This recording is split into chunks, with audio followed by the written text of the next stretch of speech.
거룩한 주일을 맞이해서 교회 나와 예배드리시고 또 가정에서 온라인으로 예배드리시는 새물교 모든 교우들을 주님의 이름으로 진심으로 축복합니다. 여러분, 쿤타킨테 들어보셨죠? 네. 알렉스 헬리라고 하는 소설가가 쓴 뿌리라고 하는 소설에 나오는 주인공입니다. 아프리카 사람이죠. 그런데 미국 이제 붙잡혀서 미국의 노예 생활을 하는 그 미국 노예, 흑인 노예의 아주 비극적인 삶을 뿌리라고 하는 소설에서 다루고 있습니다.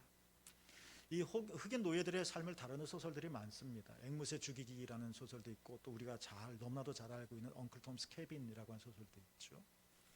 이런 모든 흑인 노예들의 삶을 폭로하기도 하고 또 그들의 정치적이고 사회적인 해방을 요청하기도 하는 그런 소설책들입니다. 그런데 제가 이 뿌리라고 하는 소설을 여러분에게 소개해드리는 이유는 뭐 소개까지는 아니지만 저도 어렸을 때 텔레비전을 통해서 드라마로 잠시 봤던 기억이 떠오르는데요. 여타의 그 흑인 노예 소설을 주제로 삼은 소설과는 좀 다른 측면이 있습니다. 결이 완전히 다릅니다. 물론 뿌리라고 하는 소설도 노예들의 비참한 삶을 폭로하기도 하고 이들의 노예 해방을 울부짖기도 하지만 보다 더 중요한 것은 그 방법에서 중요한 차이점을 갖는데요. 알렉스 헬리는 이 소설에서 미국에 온 이 아프리카 흑인 노예들의 뿌리를 캐내고 있다는 겁니다. 그래서 제목이 뿌리입니다.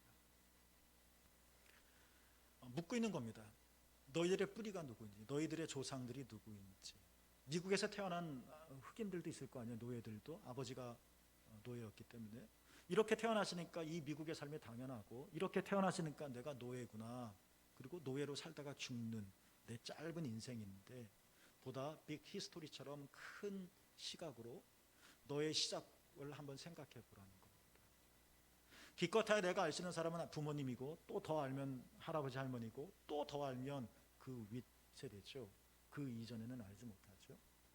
그래서 내가 노예인데 이렇게 살 수밖에 없어. 이게 내 운명이야. 팔자야. 저항하지 못하고 굴종할 수밖에 없는 이 흑인들의 더 아픈 그런 현실들을 일깨우기 위해서 뿌리라고 하는 제목으로 너의 조상이 누군지 알아? 너의 뿌리가 뭔지 알아?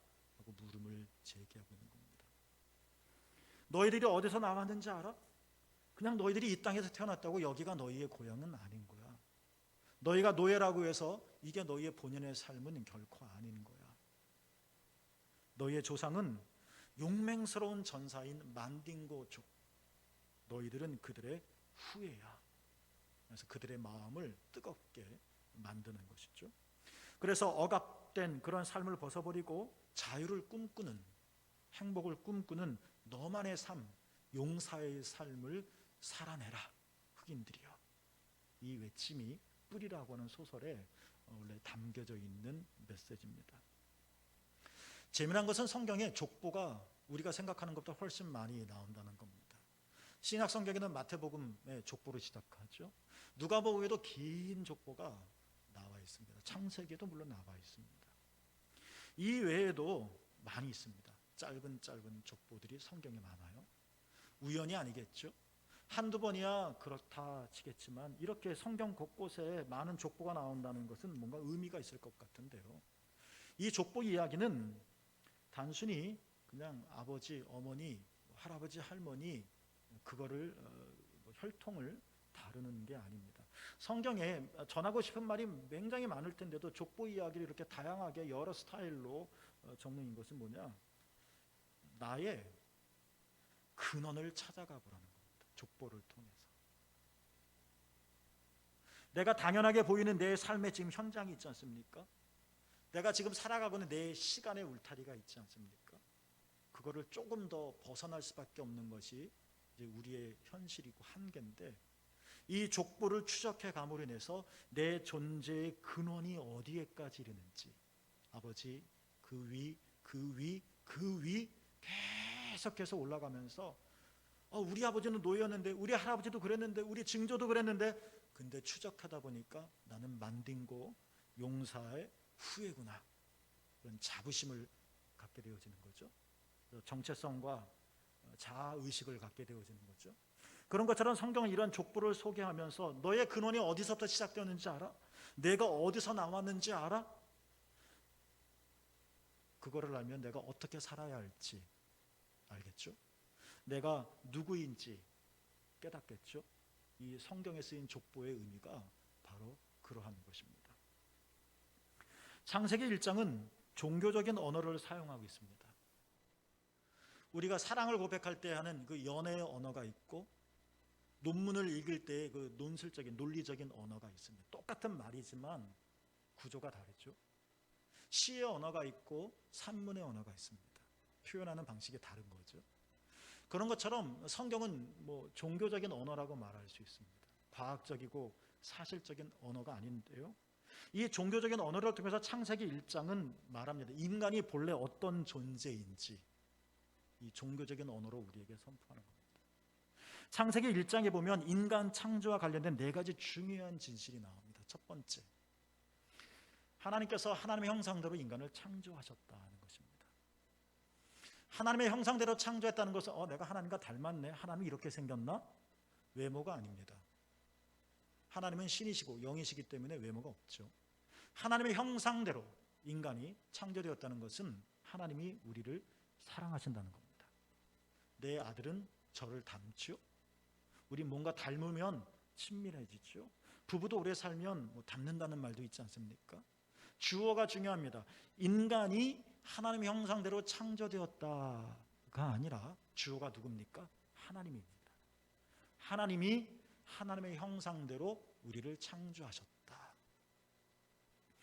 두 번째 진술이 있습니다. 그들에게 복을 주셨다. 인간을 창조하시고 나서서 하나님의 첫 번째 말씀이 뭐냐? 28절, 복을 주셨다는 것입니다. 이 복은 장수하는 복도 의미할 수도 있고, 돈을 많은 복도 의미할 수도 있고, 여러 가지 의미가 있겠지만 어찌됐든 복입니다. 여러분, 우리는 결코 불행하기 위해서 만들어진 존재가 아닙니다. 우리는 결코 실패하기 위해서 존재하는 그런 인간이 아닌 것입니다. 만드시고 창조하시고 얼마나 풋풋하겠습니까? 막 태어난 아기에게 부모가 웃음을 한박 지으면서 말을 던진 것처럼 인간을 창조하시고 나서 하나님께서 하신 첫 번째 말, 얘야 복받아라 하는 것입니다. 여러분, 그러니까 우리는 그냥 버려진 존재가 아닙니다. 우리는 행복하게 살아야 하고 행복하게 살 수 있는 존재인 것입니다. 세 번째 메시지가 있습니다. 너희가 먹을 것은 너희의 먹을거리가 되리라. 이건 종교적인 언어입니다. 짜장면을 주고 비빔밥을 주고 이런 의미가 아닌 거죠. 하나님께서 우리를 창조하시고 사랑으로 만드시고 나셔서 이제 됐다, 네가 알아서 커라가 아니라, 우리가 살아가면서 필요한 것들이 얼마나 많습니까? 추울 때는 옷을 입어야 하고, 배고플 때는 음식을 먹어야 하며, 외로울 땐 누군가의 도움이 필요하고 위로가 필요하고, 힘이 딸릴 땐 뭔가 다른 사람의 외부적인 도움도 필요하고, 지식이 모자랄 땐 여러 가지 조언도 필요하고, 하나님께서 이 모든 것들을 우리에게 공급해 주셔서 우리에게 허락하신 본연의 모습, 행복의 모습, 참된 모습을 상실하지 않도록 너희의 먹을거리가 되겠다. 그러니까 이 먹을거리가 되겠다는 말은 하나님께서 완전하게 공급하시겠다. 그리스도 예수 안에서 하나님께서 여러분의 모든 쓸 것을 채우실 것을 확신합니다. 이외에 여러 가지 진실들이 또 있는데 31절에 보면 이런 말씀이 나옵니다. 다 창조하시고 나셔서 하나님 어떻게 하셨습니까? 보시기에 좋았더라. 그냥 좋았더라가 아니라 심히 좋았더라. 얼마나 좋았을까요? 얼마나 좋았을까요? 여러분, 이런 성경의 모든 진술들, 창세기 1장에 나와 있는 인간 창조와 관련된, 우리는 지금 인간 존재, 내 개인을 넘어 인간이라고 하는 집단의 근원을 지금 추적해 나가는 겁니다. 이런 일이 있다는 겁니다. 이런 모든 성경의 진술들이 종교적인 언어로 우리에게 밝혀주는 것이 무엇일까요? 그것은 인간은 오직 하나님 안에서만 행복할 수 있다. 왜? 하나님에게서 나왔기 때문에. 왜? 뿌리를 계속 찾아가다 보면 하나님이 나오기 때문에. 이것을 의미하는 겁니다. 하나님이 만드신 인간, 여러분 완벽하지 않습니다. 아담이 완벽했다면 뱀의 유혹에 넘어가지 말아야 했을 것입니다. 그가 정말로 완전했다면 하나님께서 금지한 유일한 한 가지, 선과 악을 구별하는 이 나무의 열매를 먹지 말아야 했을 것입니다. 뱀이 아무리 우리를 유혹한다 할지라도 넘어가지 말아야 했을 것이고, 아무리 먹고 싶고 탐스러워도 그래서는 안 됩니다. 완전했다면. 그런데 어땠나요? 넘어갔고 먹었습니다. 그런데 여러분, 이상합니다. 이렇게 하지 말아야 될 것을 하고 해야 할 것을 하지 않는 불완전한 하나님을 거역한 인간 아담. 놀라운 것은, 그런데 하나님이 그 아담을 보시기에 심히 좋았다는 것입니다. 앞뒤가 안 맞는 것 같습니다. 우리는 불완전한 것보다 완전한 것을 좋습니다. 옅은 것보다는 짙은 것을 우리는 더 선호합니다. 그런데 하나님은 이렇게 우리가 보기에도 한심하고 연약하고 쉽게 깨질 질그릇 같은 이 아담을 보시고 심히 보시기에 좋았다. 여러분, 이 의미가 뭘까요? 이것은, 인간은 신학 용어인데요, 존재적으로는 완전하지 않지만 인간은 관계적으로는 완전하다 하는 것을 우리에게 알려주고 있습니다. 제게는 자녀가 3명이 있습니다. 제 자녀보다 여러분의 자녀가 훨씬 훌륭합니다. 그리고 더 잘 컸습니다. 여러분의 자녀들에 비하면 제 자녀는 많이 부족합니다. 그런데 여러분, 그거 아세요? 그래도 저는 제 자녀를 더 사랑한다는 거. 왜 그럴까요? 키가 더 커서? 더 잘생기고 예뻐서? 더 똑똑해서? 이유는 단 한 가지입니다. 제 아들이고 제 딸이기 때문입니다. 그러니까 제 자녀들이 존재적으로 훌륭하고 완벽하지는 못하더라도 아들과 딸이라고 하는 사실 하나만으로도 우리는 충분히 사랑할 수 있다는 것입니다. 이게 성경의 표현이죠. 그렇다면 여러분, 다시 말합니다. 이러한 성경의 진술들이 우리들에게 밝혀주는 것이 무엇이냐라는 겁니다. 인간아, 내가 누구인지 아느냐?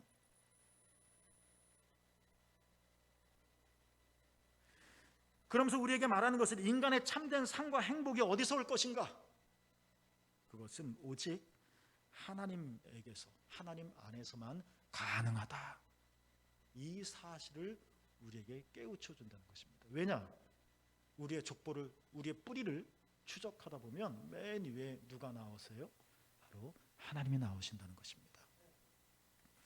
이스라엘의 긴 역사 속에서 가장 어려웠던 시대라면 바벨론 포로 70년 시기였을 겁니다.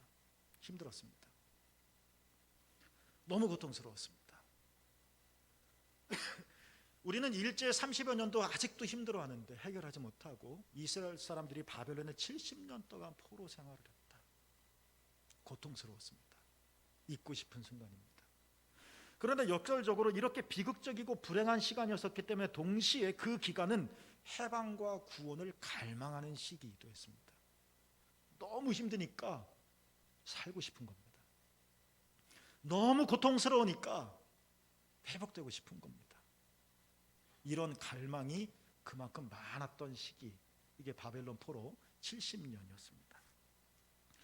그러나 그들이 정말 진정한 해방과 구원을 그렇게 그토록 갈망하지만 문제가 남아 있습니다. 어떻게 구원받을 수 있을까? 나는 정말 치료받고 싶은데 어떻게 치료될 수 있을까?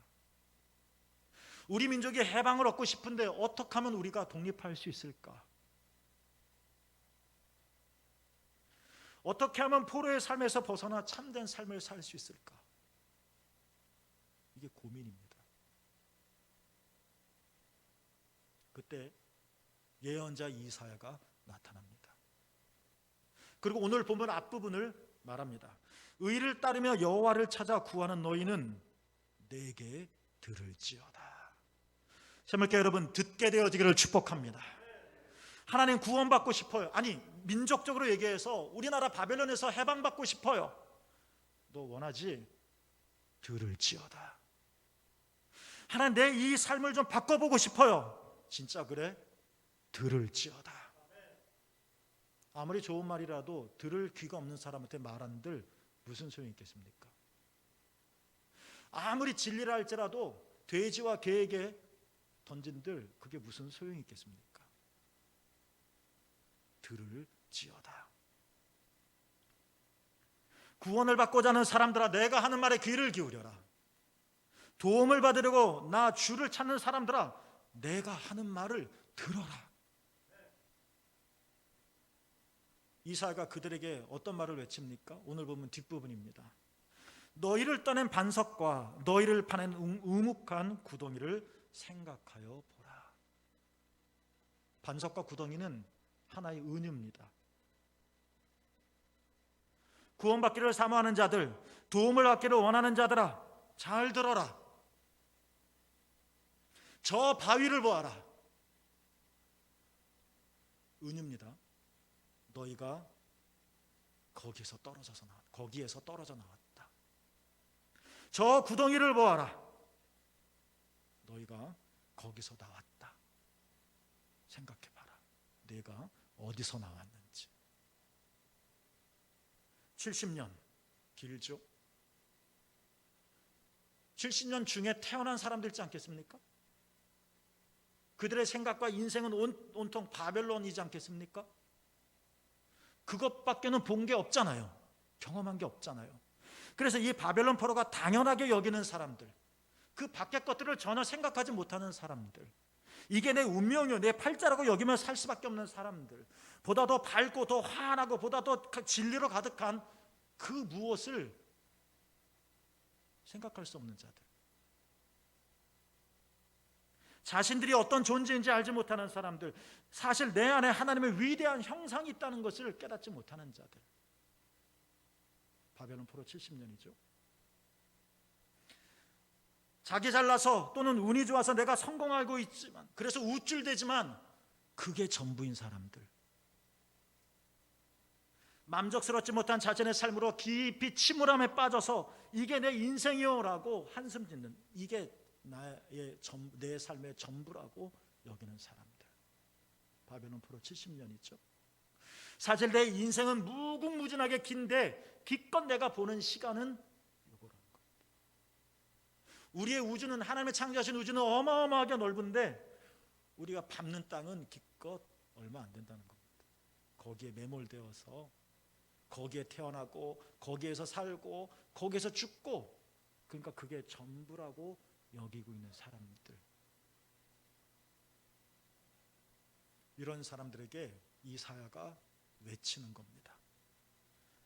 너희가 어디서 왔는지 생각하여 보라. 그리고 대답합니다. 너희는 저 바위, 곧 너희는 하나님에게서 나왔다. 여러분은 어디서 나왔습니까? 아버지와 어머니가 사랑으로 만난 그곳에서 나왔습니까? 그렇죠. 그러나 그 생물학적인 이유가 우리의 삶을 정통으로 설명할 수 있는 것입니까? 우리는 그냥 생물학적인 존재입니까? 아버지와 어머니가 사랑으로 만난 그 자리에서 내가 나왔다면 그 아버지와 어머니는 어디서 나왔습니까?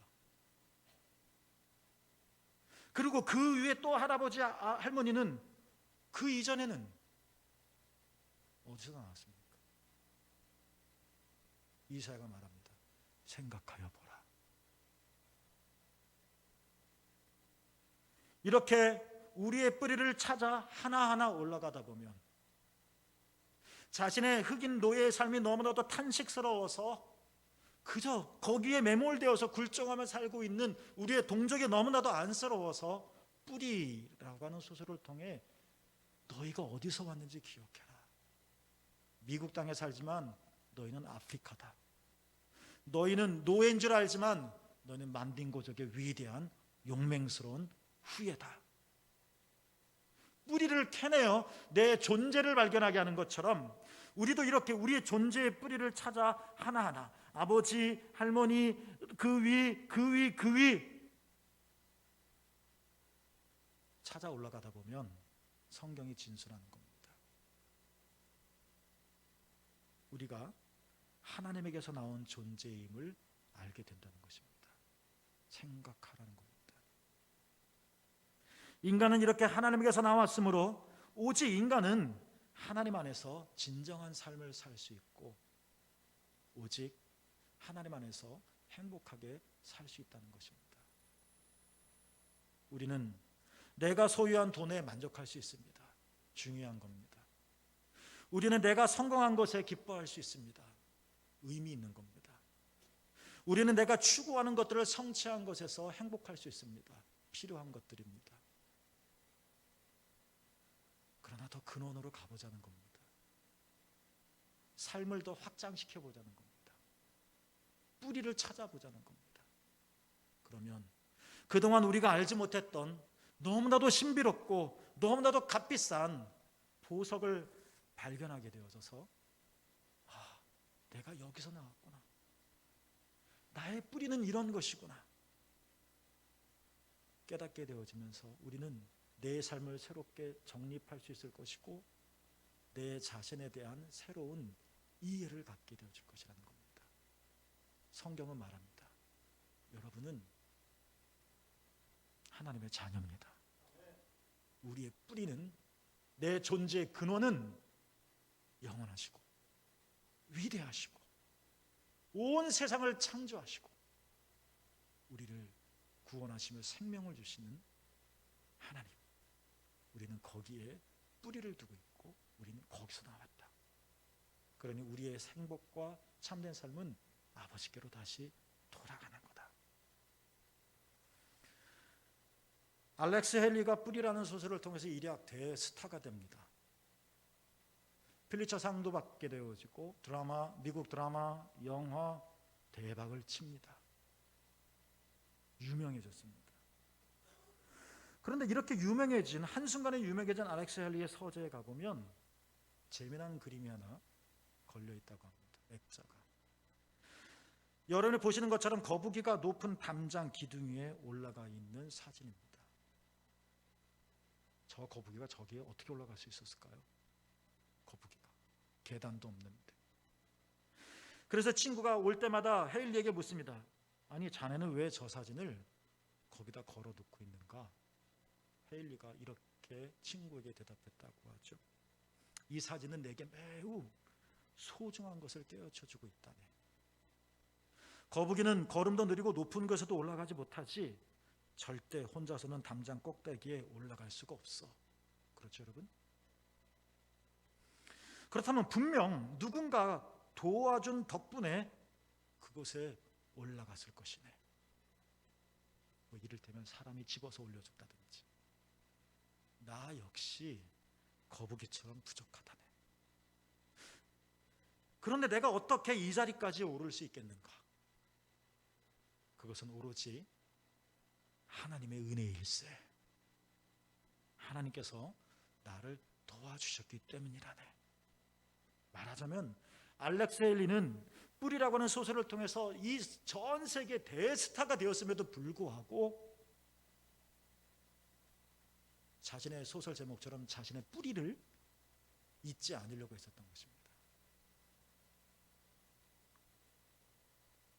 너희가 어디에서 왔는지 생각하여 보라.